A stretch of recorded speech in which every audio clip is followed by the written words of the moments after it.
nasakyan ni gamit ni Pastor Loloy adong sa Danau, Cebu.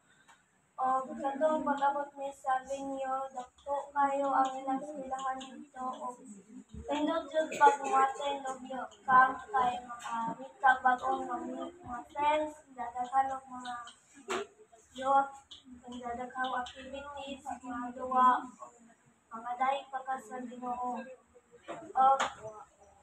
Nga ko yung duwa na tong wali sa pastor nga about ni Moses nga iya jong gibarugan ang pagkakristohanon niya hindi siya mauwaw.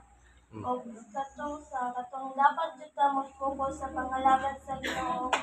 Di ta mag-focus sa kanang mga gadgets. O ang tema ato kay Youth Arise. Dapat ta mo grow sa pagkayot. Kumara to. Amen. Mapasalamat ko sa Ginoo kay nakaabot mi dito sa Cebu na safe and unharmed. Then gi-providean mi og sakyanan. And then since di man ko kaado dagaton, na-enjoy ba na ako ang biyahe.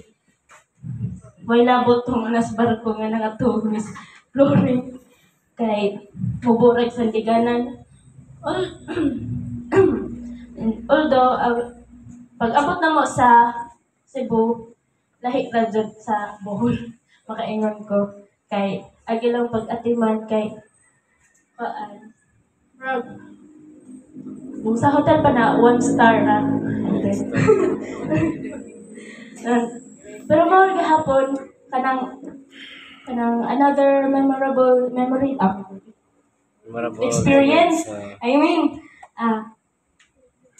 kay katong kay sa pag-abot na mo dito katod mi sa mong room pagkon kay wa may cartoon, wa may makatugan, so nagawas mi kay mangita cartoon ko nang mas guard na kanang hapit naman alas 10 curfew na, so di na may kabalik ato naman may simbahan na to gamit ng trapal.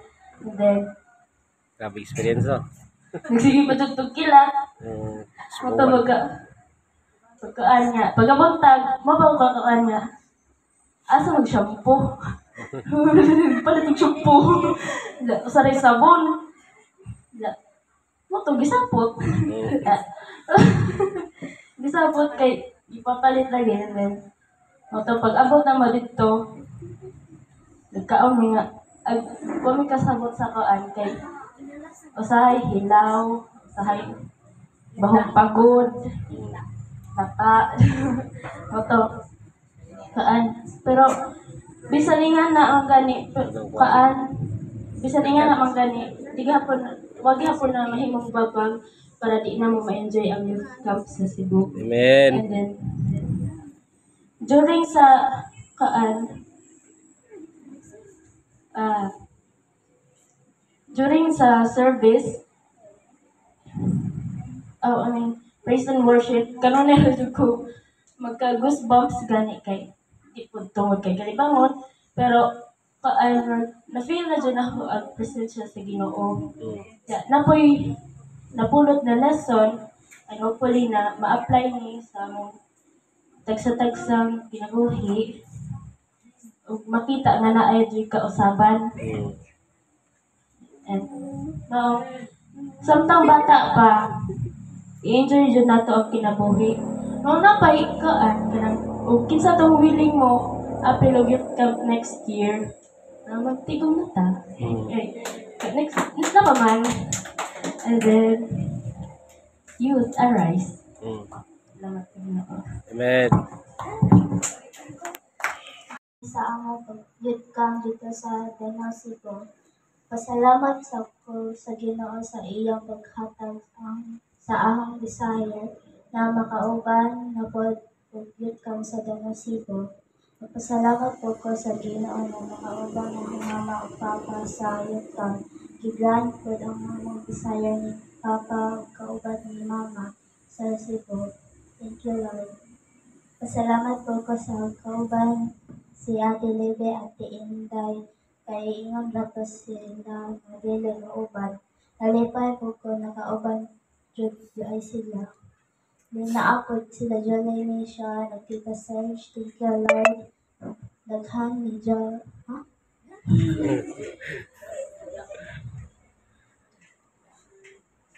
Daghan ni Jowa po. Nagsuka, nalipay po sa overcome, naho o kabuhi. Pasalamat po po gihapon ko sa Ginoo na niid ko na po ang ahong budget para sa youth camp. Then safety ni sa biyahe na ni sakyanang nakasuroy ni sa Jollibee dito. Ay, nasuwat siya. Ni nanihapon katong last day na naman sa Cebu Oo, sa nakasuroy imo is pa ko yun. sa Victor Quezon na Cebu. Ang ahon na natin dito kung mapisyan pod ang atong ikauban sa Ginoo activity ang nasa iyo pa sa buntag na aming devotional. Sadyo may mumata, sadyo nakakaon, sadyo maligo, din naag ni ang activity ang games. Mga question, ang answer portion, mga verses, then sa praise and worship, mga youth, pod sila pero paggagamit sila sa Ginoo katigo katigo pod sila mag MC kamao na muli praise and worship pag-up singer na seryoso mo dahil simba sa Ginoo kamao mo pray. Amen. O ang wales ni Pastor na dili na mokalimtan ng mga anak ni sa Ginoo sa mga Kristohanon. Ni bisan pag-adto sa eskwelahan na musidlak jud ni sa mailhan ni na Kristohanon. Ang tema dito kay Youth Arise. Na kami po na mga batan-an matindog o dapat mo magsiga mahimong kahayag sa uban. Pero naapod joke si Pastor na ang tawag ko no sa pistuhanan na late sa simba o dili pakita ng mga activity sa church. Unja kung outing ko na o parehas anang maligo o dagat. Sayo kaayo sa active ang tawag ko no ang ana. Pistuhanan na dagatan. Ay dagatan. O makaulit ni happy. Thank you, Lord, for the victory in Jesus' name. Amen. Amen.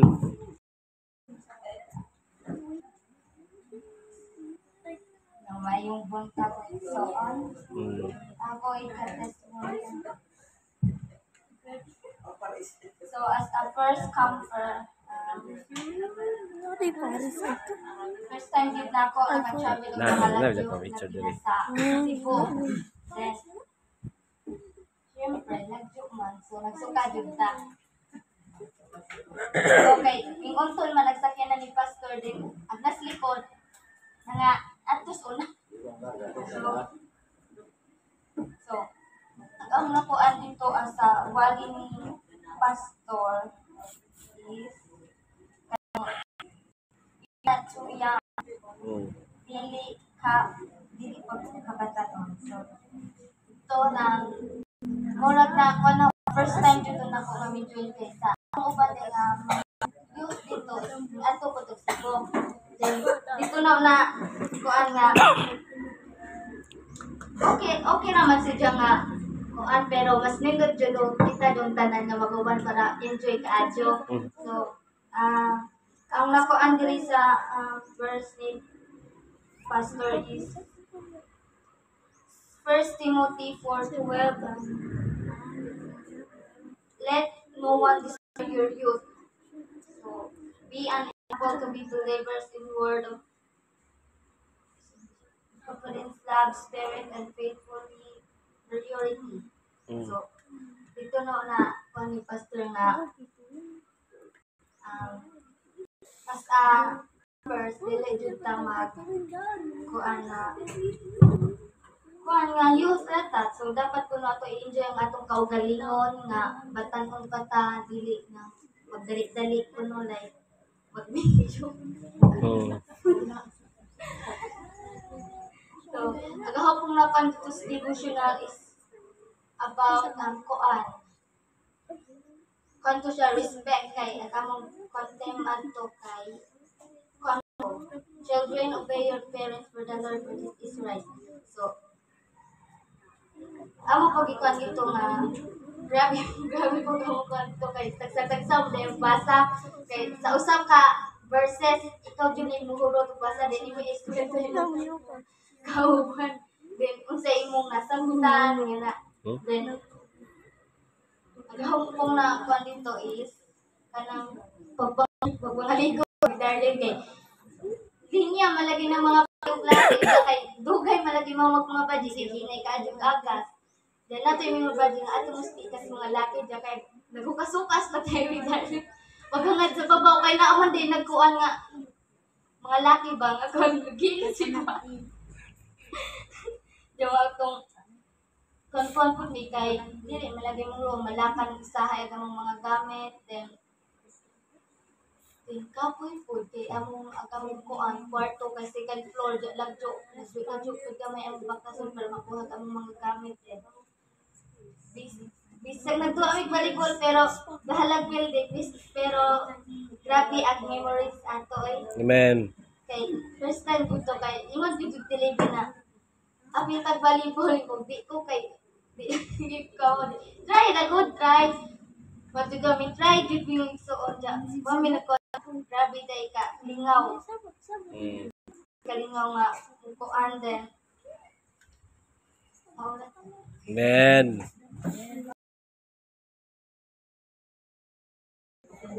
Pasalamat ko sa Ginoo nga namin na sakyan kadong sa ato sa Danaw.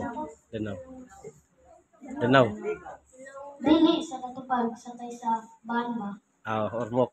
sa Ormoc sa Asnar na pagsakay na mo sa barko pero ruro na to mawami na idaan kaya pasalamat ko sa Ginoo sa protection pero may pag-abot na mo dito sa Danau o pasalamat ko nila at ilibi o nila sino kay di pa kuan ko sa ilang muskit kay gawa mo ko yung muskit kay di mo ko magato usahay o kuan ko no yung tong pastor nga haron kuan no tong kangati nga giingon nga dili ko no ta magtutok sa gadget magtutok ta magkuan ta sa magdive o para to